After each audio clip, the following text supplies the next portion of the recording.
Uy,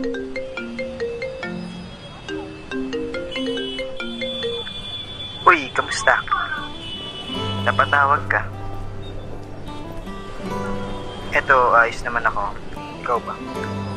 Kumusta ka na? Tagal na rin nating hindi nagkita, no?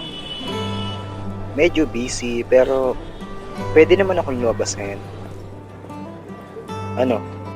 Saan tayo?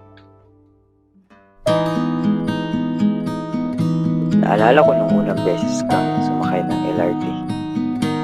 May kasama ka pang kaibigan nun, pero parang sa ating dalawa lang umiikot ang mundo.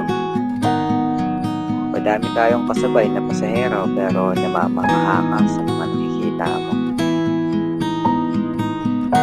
At nung araw na yun, hindi ko maintindihan kung ikaw nga ba ang masaya o ako.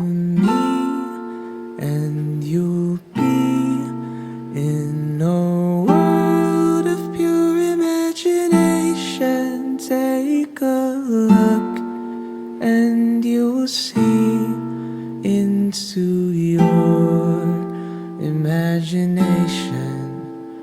We'll begin with a spin, traveling in the world of my creation. What we'll see will defy explanation.